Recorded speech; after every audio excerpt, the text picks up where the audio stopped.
embeera gye tulimu tugiraba kyenkanyi kyolaba kyendaba ffe bennyini boolaba ffe tubadde mu kiraasi ennene eyitibwa Ramadan bakyaba baddemu ffenna tubaddeyo abasiraamu abaddala n'abasazi b'ebirevu ffenna abasiraamu abaddala ne bannabbidaa tubadde mu kiraasi egi. Allah wakisa bw'atyo Allah bw'asaasira abaddu be n'abakolera ebyengera ebinene abamu ne babirabawo abamu ne babisaatuukiramu agenda okulaba nga kaki kyayitiridde n'atuteekako mu kiraasi ffenna Abawarabu n'Abazungu ffenna twabadde mu kiraasi emu Abaganda n'Abakiga Abazayire bali abanyumira omuziki omutonzi yatadde mu kiraasi emu wulira ayina atuwa omusomesa omu yatuwadde omusomesa omu bamuyita kusiiba n'atendeka ffe eriyo abasaaze b'otunulako n'olaba nga basaana kuyozaayoza lwaki ng'ebalabikako byonna biraga nti babaddeyo nabano gye bali n'omutunuulya nga tomumala n'ogaana ono teyabaddeyo ate wallahi nga yabaddeyo. Ffe abatayiga twabaaki naggamba eno hadith gye tugenda okufuula omusomo omulundi guno wakati mu kweyozaayoza wakati mu kubagiza kubanga waliwo abaddu nga beetagisa kubagiza babaddeyo mu kiraasi bayingira mu kiraasi nga banyi ba mwenge nakati batandise banywa omwenge twabadde nabo nga batutendeka omusiraamu tasala birevu mwezi mulamba tuli mu kiraasi wanno Ramadani olwaweddeko balinga abatabaddeyo babisala olusala njozaayoza abasaaze bonna nga bafaanagana nga ababaddeyo kiraasi bagiyita Ramadan. Omusomesa ali omu yabadde atusomesa bamuyita kusiiba. Allah yatugamba nti la'allakum tattaqun. Oli musomesa mukambwe byasomesa bitegeerekeka tewayize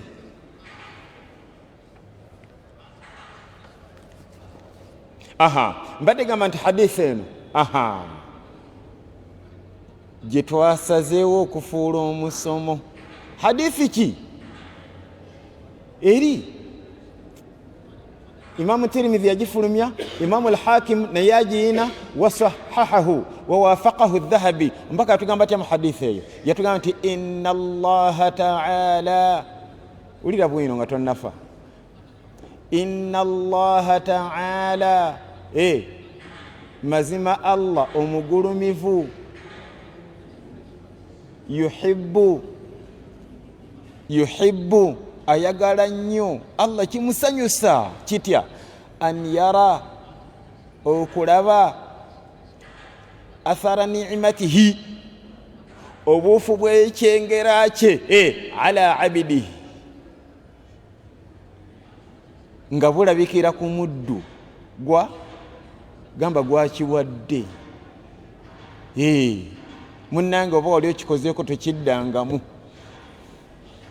Allah nakuwa ekyengera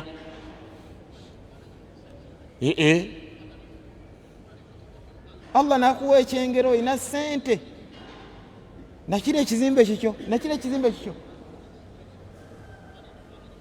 naye mu kibuga oyamba ogira mugalubire olugabire okyayambala ndigiina so nawe olinya takisi nagagga abasaze baba batuufu oba kusomera hadithi eno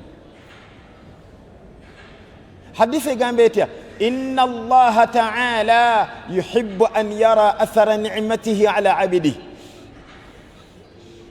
mazima Allah omugulumivu ayagala okulaba obuufu bw'ekyengera kyawadde omuddu nga bumulabikako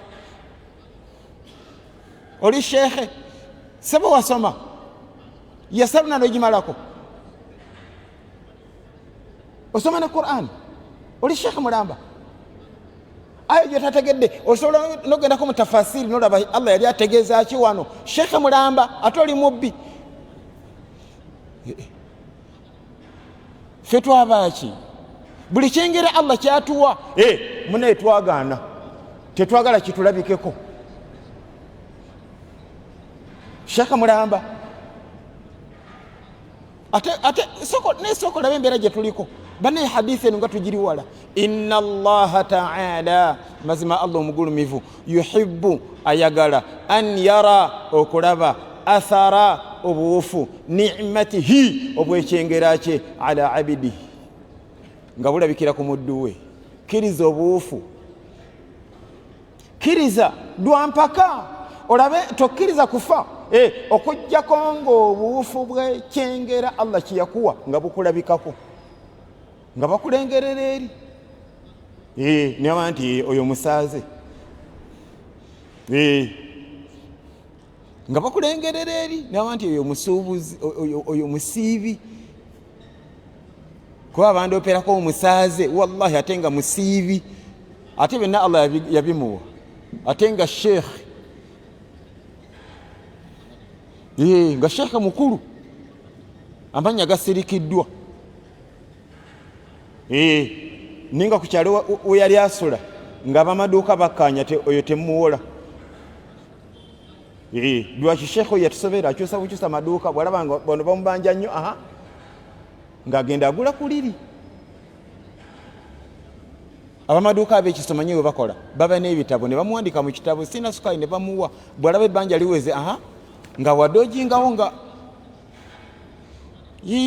shekhe omulamba shekhe oli mubbi oli mulya shekhe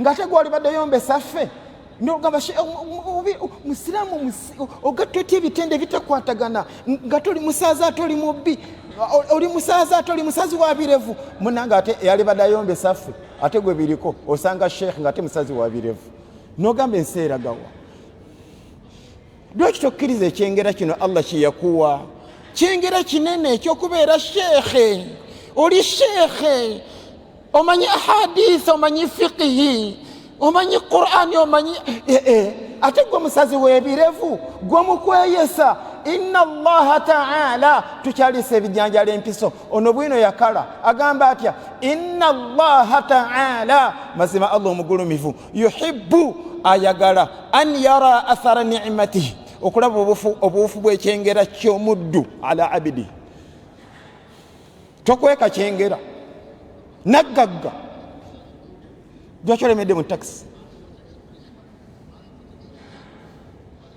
bukodde tubumanyi ayambala niigeena sebo naye ayambala mivumba ekanzu ayambala yagumu kitundu lwaki mpozi abagagga bwe banaamutegeera bajja musaba kyokola Allah takyagala lwaki hadithi ogiwulidde teri kyabbeeyi muddu kyasobola kukola ku nsi kuno wallahi tekiriyo nsaba Allah atusobozese tukikole teri kyabbeeyi muddu kyasobola kukola ku nsi kuno nga kusanyusa Allah n'asanyuka ku lulwo baako kyokola Allah asanyuke nkole ntya obuufu bw'ekyengera Allah kyaba akuwadde kiriza kikulabikeko nga bakulengerera eri abadde yoma nti oyo shekhe naye shekhe omusazi w'ebirevu shekhe mukweyesa oba okyewunye ne baga nti ate oyo gwolaba oyo shekhe oyo mulaba oyo asoma ne mawuledi oba okyewunye omutunulire ne baga nti asoma ne bayibuli ku mulembe guno gwa Qur'ani yasoma Qur'ani ne bayibuli fulani temumalira yagenda kukola daawa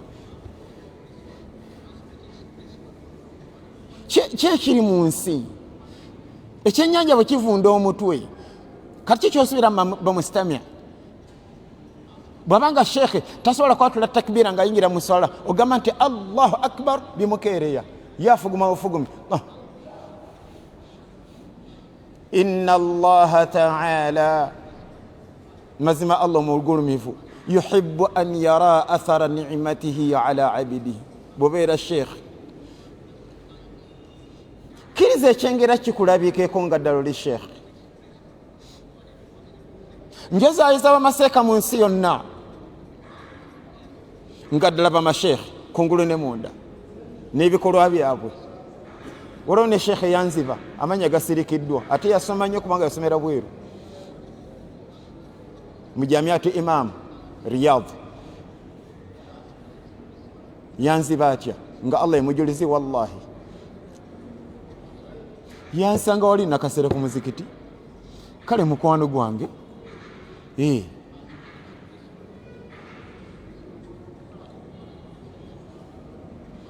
nasaba obuyambi biseeko emyaka mingi nesijjukira kati hadithi eno nadde ngitunula neŋŋaali nakyo nja kibagamba nammwe mulabe tutambulira oba tukyuseemu. Nenekyekingamu nga nsobola omuwa ssente zisijjukira katugeze banamuwa ka mutwalo oba keebiri ajjeko omutwalo oba gwali mutwalo ajjeko ettaano anzirize. Sheekhe yakomawo, ndi mu nnyumba ya Allah wallahi mbasomesa benjogera mazima wallahi nga Allah yemujulize sheekhe teyadda. Nzirayo mulaba ng'ali ku muzikiti ogumu asaba buyambi niŋŋamba subhanallah. Mubigatta mutya mmwe nti wuno sheekhe ate mubbi, wuno sheekhe ate ayabya ennyimbe, sheekhe wuno sheekhe munnange yasoma naye asala ebireevu nga bapita.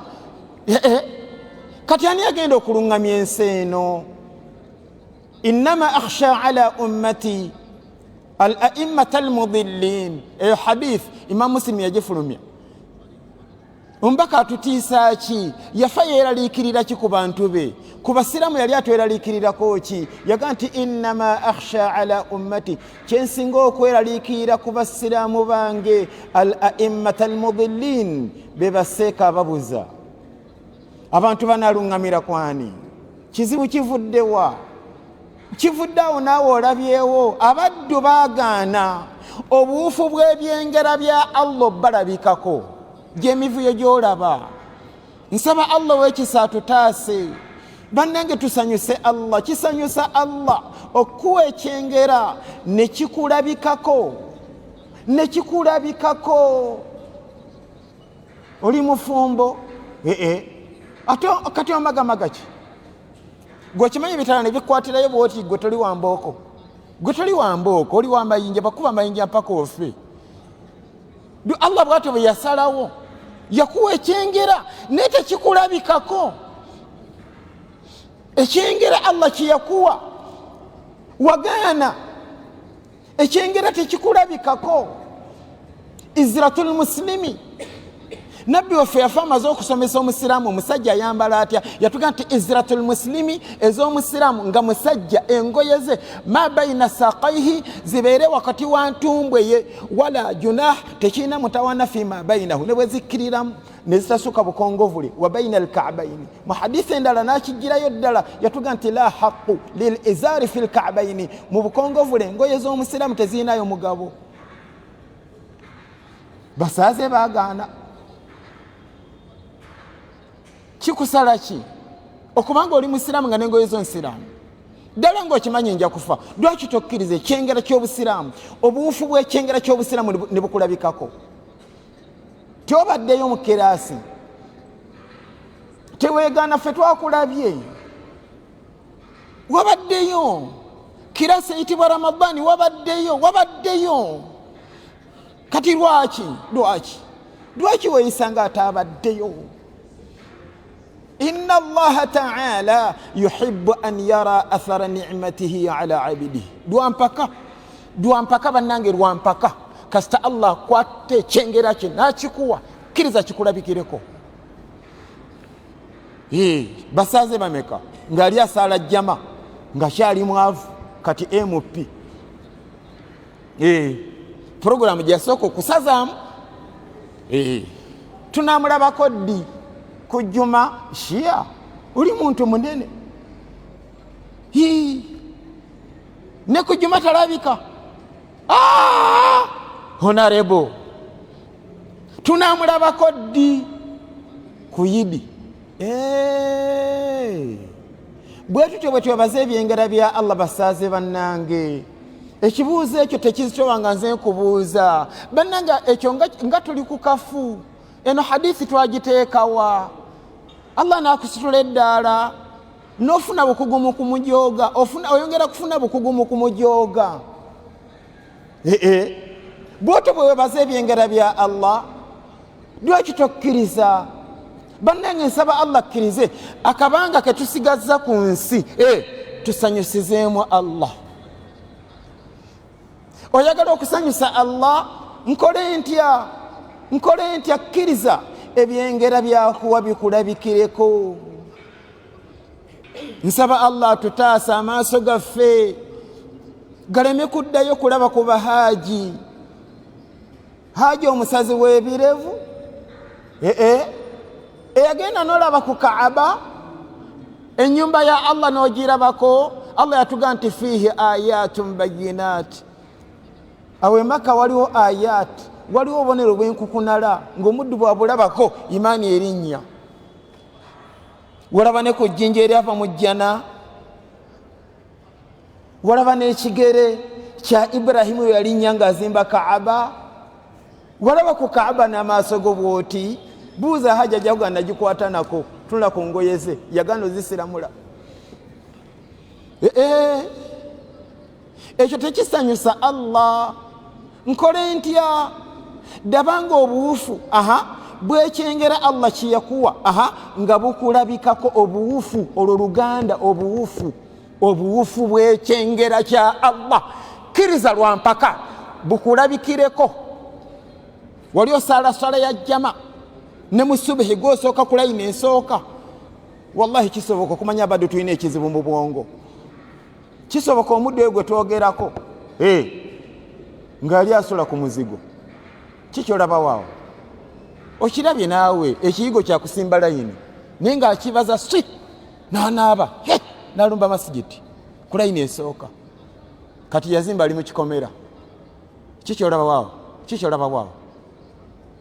waawo gamba ekiyigo kiri mu nnyumba kyakusimba layini, ate mujjama nalabikako. Koga shaitaani yatugamba nti essala ya jama y'abaavu y'abanaku bw'oggagawalamu ng'ogita jaza usini maari. Mbuuza basaaze bannange abanyiikivu mu kusala ebirevu, obufu bwe swala tebukulabikako. Inna salata tanha anil fahshai wal munkar. Allah bw'atyo bwe yasomesa. Essala gy'osadde nga ddala ntuufu tekukkiriza kusala birevu. Ekkolako omulimu tekukkiriza kuba mubbi. Oli muli wa riba omusaaze. Inna Allaha ta'ala yuhibbu an yara athara ni'matihi ala abdihi. Wabaddeyo mu kiraasi kyenkulumiriza sikuwaayiriza banno nga bayize, naawe olemedde mu gurupu eri etya sebo bo munange oba bakkanyizaawa musooke mutubuulire mwesinkanawo mukkanye. Amazambi bawumuzako buwumuza bwaweera mu Ramadhaani anti abadde mwenzi ng'awumuzaako wali abadde mubbi awumuzaako mu kasonda wali, ate Ramadhaani weggwako ng'alumba. Oli mu gurupu eyo, ekyengera kya Ramadhaani nakyo waganye obuwufu bwa Ramadhaani okulabikako. Omuliro gwa Allah n'ogusobola. Oyinza otya okwetantala okunyiiza Allah? Kale kanzikirize, oyinza okuba obadde tokiwulirangako, naye wallahi kinyiiza Allah okuwa ekyengera, obuwufu bw'ekyengera ekyo ne butakulabikako. Watlu alayhim naba alladhi atainahu ayatina fansalakha minha. Eriyo sheikh yayitibwanga Bal'am ibn Ba'ura, olwo Allah gwatunyumizaako mu surati Arafu. Yakola atya? Kyennyini abasaze balero kye bakola omuddu kye yakola. Allah yatugamba nti atainahu ayatina, namuwa amateeka gange. Yali shekhe nga mumanyi nga bwina afukumuka bufukumusi, fansalaha minha, yagaana ekyengera kya Allah mulabikako bwino namwebagamu. Fa atba'ahu shaitan fakana min alghawin. Gulaba ng'ekya bulijjo olw'okuba kiwakula olaba, kubanga nange nsaba Allah bannange saba Allah atulungamye atunyweze. Nze naye byokula olaba naye binakula ndaba, nze naye nakula ndaba basibi nga basala ebirevu ne bamashekhe ye n'abakulu b'amatwale ye ne bamufuti kyenakula ndaba nange nze nga manyi tekirina mutawaana. Naye wulira bwino, inna Allaha ta'ala, mazima Allah omugulumivu, yuhibbu, ye kyayagala kyekino, kola Allah kyayagala, an yara athara ni'matihi ala abidi. Wakasiba ebisewo emeka 5 naye nga olabika nga atasiibanga naku wadde sittati, naye wallahi gyali omusaazi nga yakasiba ebisiba 5 takulimba nga tasala ne talawuya, asibirako ne sittati. Naye mukweyesa, mwabi wa nyimbe, musomi wa Bayibuli, musazi wa birevu, mubbi muzibu, mwenzi. Wayizeyo ki mu kirasi? Ngamba kirasi eri gye twabaddemu ffenna, wabaddeyo banno nga bayize. Saba mbuwummuza wali mazambi, muwummuza mbuwummuza. Mu Ramadani mbaddemu temwabya nnyimbe, mwagala kola ng'ensi eri, ensi baginyumiza. Naye kale ihtiyatan olw'okwekengera, nagamba sijja kwogera linnya lyayo kubanga nsi ngagga ate ya busiraamu. Naye omusaazi annyumiza, wallahi yanyumiza nnumiriza nga ngamba seeka sinza kulimba, wallahi ndi musiraamu. Nange nali mpakana naye neerabirako. Kiki yeerabirako? Yangamba mu nsi eri era bye nnaanyumya ojja gitegeera, kuba bannayuganda mugendayo nnyo nga mugenda okusuubula.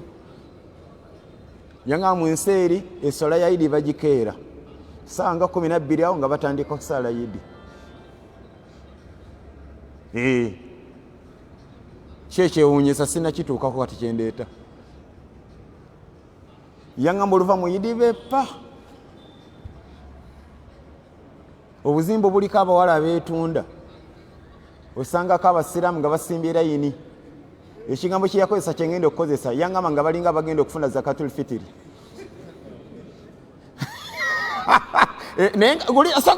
Kikyewewuunyaawo awo?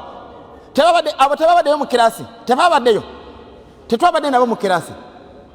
Naye olumala Idi beppa shaitaani mugagenda weeyozeeko omwezi munene nga balinga bagenda okufuna zakatul fitiri, basimba layini. Agenda kugula ki? Si sukaali. Agenda kugula jahannama. Agenda kugula ku jahannama. Abawasa abayita badoma.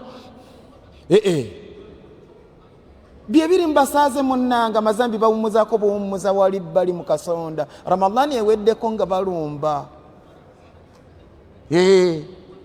Bayite bosasala mu Ramadani ng'emizikiti gijjula, mizikiti nga gijjula. Nali manyi biri Uganda, nawulyako seeko mwali mu nsi ndala naye ng'ayomba lwakintu ekyo. Lwaki emizikiti mu Ramadani gijjula? Lwaki beggwako ne gikala? Bye biri mbasaaze bennyini be twabadde nabo mu kirasi. Kirasi bagiyita Ramadani, omusomesa bamuyita kusiiba. Bw'atayiga wabaaki banno nga bayize. Nawe wummuzaako wali, bawummuzaako munnange. Omuze gw'okozesa esswala nawummuzaako wali mu kasonda. Ramadani bweggwako n'alumba, bawummuza buwummuza. Mu Ramadani bayite basala birevu. Ramadani yaweddeko, gwe tunula ku feesi zaabwe bakalakata nga bapita, tebalaba kibagaana. Tubadde tusinza Ramadani, mu Ramadani mbadde temwabya nnyimbe, kati zitandise. Mu kirasi temulina kye mwagasiddwamu n'akatini. Rubba saimin, oba mukyalisa ebijanjalo empiso kati owulira bwino mbaka atugamba nti rubba saimin, kisoboka omusiibi lam yajid min siyami, nga mu kusiiba kwe ye tajja kufuna mujjana illa aljua walatash, ajja kukoma kulumwa njala na nnyonta. Oyagala kubeera mu gurupu eyo, bano bayingire mu Rayani gonga bakusindika mu jahannama. Lwaki tolina kiwayize mu kiraasi? Abagagga n'abaavu ffenna twabadde mu kiraasi emu.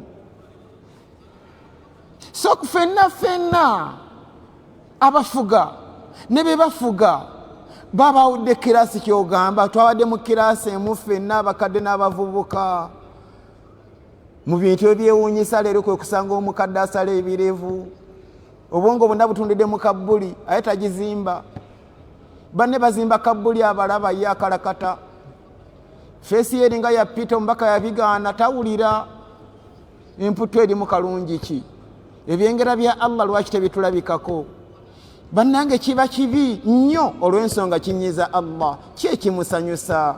Kkiriza ebyengera Allah byakuwa obuufu bwabyo bukulabikeko ng'ekyengera Allah kye yatugonnomoddeko. Twabadde mu kiraasi ffe bw'olaba nga Allah tutendeka yatusindikidde omusomesa omu. Eno kiraasi yanjawulo ku kiraasi ezirala z'oli otuddemu. Kyemba njogerako era kyemba mmalirako. Osanga Allah nakkiza entuzuukuka. Ebimu ku biraga nti kiraasi eno yanjawulo. Sooka olabe kiraasi bane Allah azimba kiraasi nene. Oba fuuti mmeka? Tobalira mu fuuti. Mayiro mmeka? Si mayirozi. Bane kiraasi eri nene. Ebiri masomero obimanyi. Kiraasi bwegejja nga bakola batya? Nga bawulamu streams. Yoli agamba ndi mu stream ke, ndi mu D, ndi mu J. Nga kiraasi emu noga nti essomero nga ddene eryo. Streams 20 ku kiraasi emu nti ye. Naye eno kiraasi Allah yagano jawulamu streams.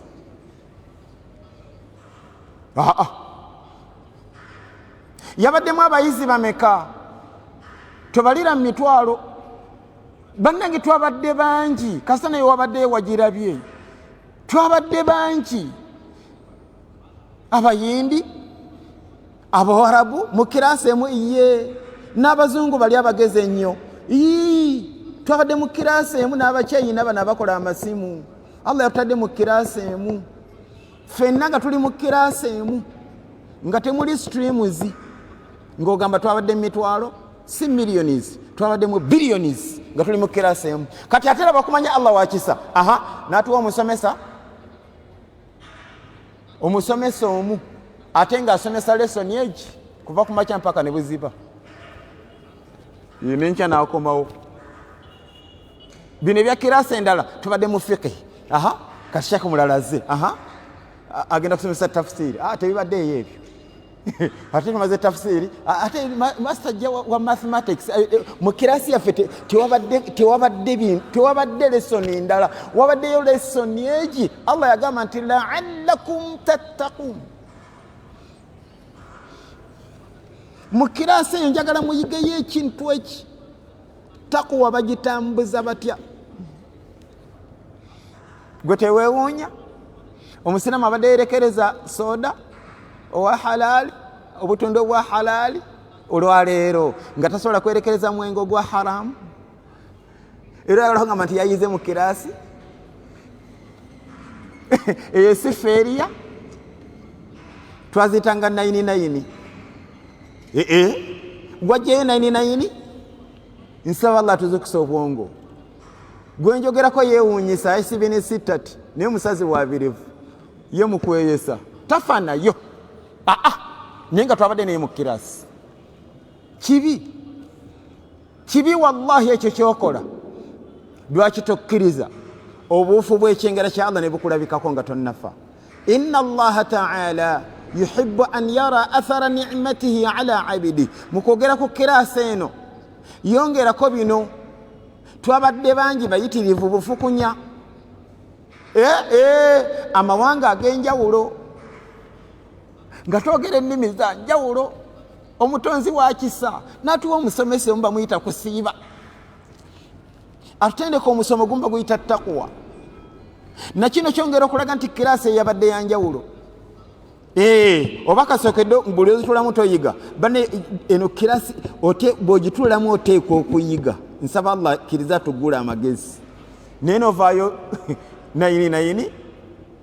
lesson yemu bweti omwezi mulamba nga nsoma lesson yemu yokka bweti yiyi ate ng'omusomesa asomesa mugezi muzibu bannange oli omuddu asomesa mu hadisi mubaka yatugamba nti la yadiluhu shay teri amwenkana omusomesa abadde atusomesa gwe bayita kusiiba omutegeera otya yabadde mu kiraasi yaffe ngenda gyogerako ebigambo bibiri eddalasa tugiggalewo ekisooka kyekyo kanjogere ku musomesa nga sinamwogerako kasooke twogere ku piriyodi ya kiraasi eno nanyini nsi yasalawo kiraasi eno bane Allah wakisa yasalawo gusembayo n'atulagira ffenna tuyingira omulundi gumu ate sewulira tufuluma omulundi ogwo nze no kiraasi sigirabangako tewali atwesereeti bino timwasomyeko wasayo dakiika 4 ate omuyizi n'ayingira may I come in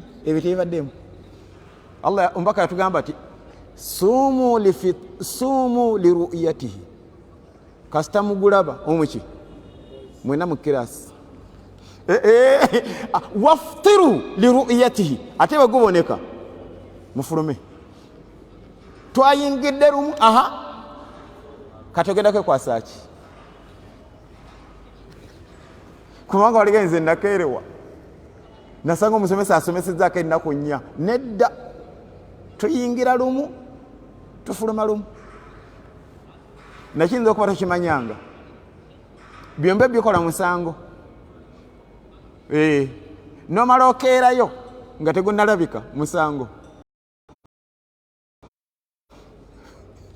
ate wokeerewa abasipidika oba bakola tauba nawulira nga bo bitunza okusala idi twasala kumeka lwakubiri nga bo bayinza okusala ku lwakuna lwaki nga yagamba nze mala gulabako nga nze bwenti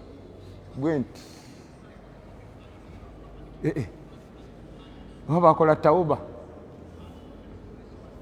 abamugenya asooka simanyi oba bakyaliwo sebo nga bakeerewa mu kiraasi Allah saasira Idi Amin yasalawo basi baluzira basira mbasaale leero gwosaale enkya osibira luzira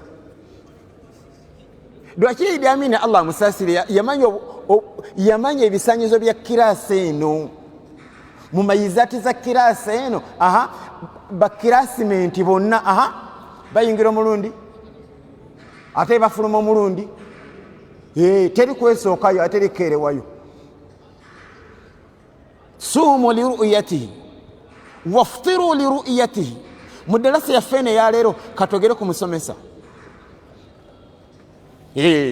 kubanga ekirowoozo kyanga nti abasaatuukira mu kusiiba balabika tebategeranga kusiiba kyeki hadisi ya Abu Umama gye tugenda okukozesa leero yokka mu ddalasa ezijja omusomo guno tugenda gulandulula nnyo kubanga gugenda kukona ne ku hijja so ogenda kukola hijja wamaze n'okusasula daba feesi eringa yaba Peter yagenda Kaaba gyatwala ku yiyi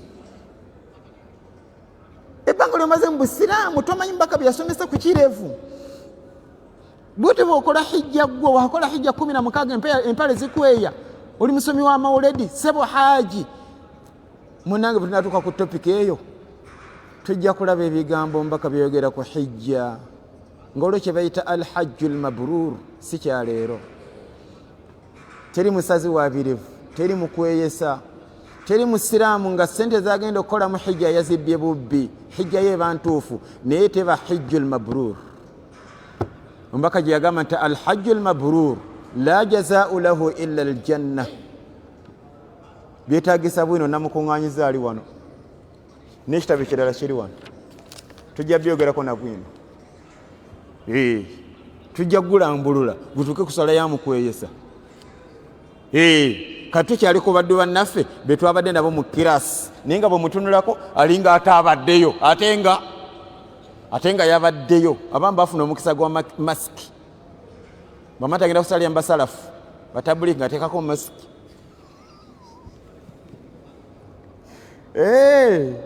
kale kalakata ebirevu teekako masiki naye wallahi nkakasa wabaddeyo mu kiraasi banno nga bayizi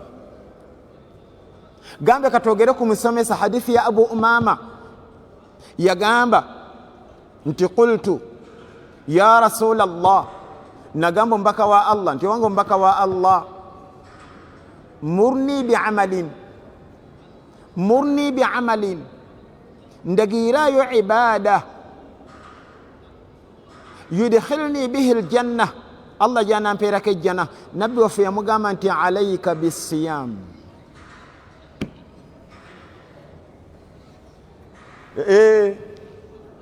yamugamba alayka bisiyami.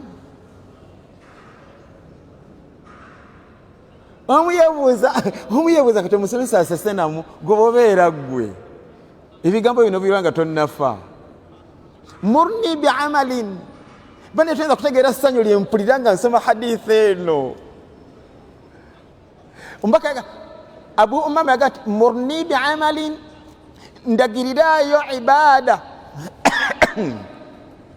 yudkhilni bihi aljanna, Allah jana mperako ejjana. Nabbi waffe yamugamba nti alayka bisiyami, wekwate kusiiba. La adla lah, teri ibada yenkana kusiiba. Mu riwaya endala yamugamba nti la mithla lah, teri ibada yenkana. Era hadithi eno gitegeera obulungi, yongerako bino bitya nti hadithi eti yatandikirawa. Abu Umama yatugamba nti ansha'a rasulullahi ghazwa, mbaka yagunjawo olutalo bato. Kati Abu Umama yali omu ku bajaasi abalina okulumba mu lutalo olwo. Yagamba nti fa ataitu rasulallahi, nengende wombaka wa Allah, faqultu lahu, nemugamba nti salillaha lishahada, nsabirako Allah ampe ekyengera ky'okufiirayo. wa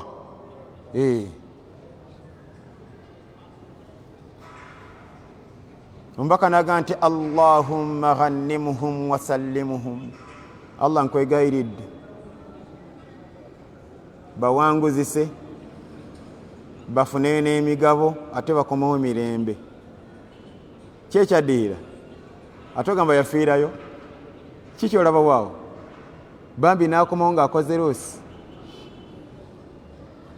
Yatuga nti fa ansha'a ghazwatan thaniyatan, newalabikayo newakukunukayo olutalo olwo olwokubiri, n'akola kyekimu. Yaga nti fa ataitu rasulallahi, nengene ombaka wa Allah, nemugamba nsabirako Allah mpe ekyengera ky'okufiirayo. Ombaka yaga nti Allahumma ghannimuhum wa sallimuhum, era teyafiirayo.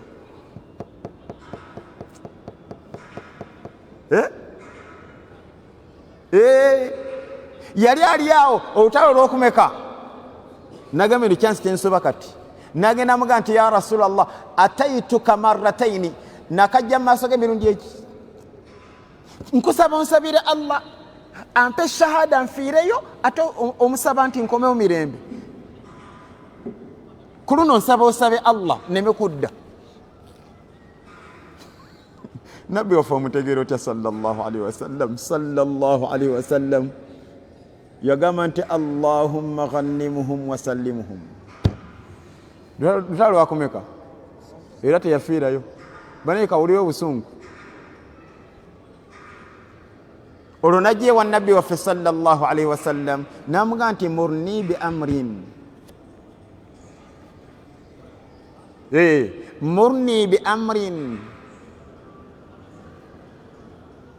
murni bi amrin yudkhilni bihi aljanna, kati ndagirayo ibada Allah jana mperako ejjana. Nabbi waffe n'amugamba nti alayka bisiyami, wekwate kusiiba. La mithla lah, teri ibada yenkana ibada eyo. Mu kitabo ekiyitibwa Husul al-Ma'mul fi sharhi thalathati usul ekya Abdillah ibn Salih al-Fawzani, yegera ta ku musomesa oyo, yaga nti as-siyam la ad'a lahu ila at-taqwa, teri musomesa atendeka kye bayita taqwa kwenkana kusiiba. Njozaayoza abasiibi mu nsi yonna ng'okusiiba kwabwe kwa ddala. nga temuli kakica wa mawoledi, nga temuli kakica wa zikiri kalenge, nga temuli kakica wa kusala birevu, ng'okusiiba kwabwe kusiiba kwennyini mu kitabo ky'eggambye husuli al-ma'mul. Era Fawzani yakyogerako yakiyita as-sawmu ash-shar'i al-matlubi. Mu bitabeerera njabikuleetera insha Allah nga bakiyita as-sawmu al-haqiqi. Naddala nga basharaha hadithi eri egamba nti man lam yada'a qawla az-zur wal 'amala bihi falaysa min Allahi hajja fi an yada'a ta'amahu wa sharabahu. Olw'obukulu bwa hadithi eyo n'okubanga abasaaze abasiibi banyikidde okwebinkira mu kakica nga bwe basiiba ate bannakakica. Nagambye hadithi etujjajjirwako nnyo, nja kuleta ebitabo ebisukka mu 10 nga batunyonyola hadithi eyo. Olaba baje ekiri gwe musiibi ate gwe mubbi, gwe musiibi ate gwe musazi wa birevu. Tewebaza byengera bya Allah. Inna Allaha yuhibbu an yara athara ni'matihi ala 'abdihi. قال صلى الله عليه وسلم إن الله تعالى يحب أن يرى أثر نعمته على عبده. سبحانك اللهم بحمدك أشهد أن لا إله إلا أنت أستغفرك وأتوب إليك. السلام عليكم ورحمة الله.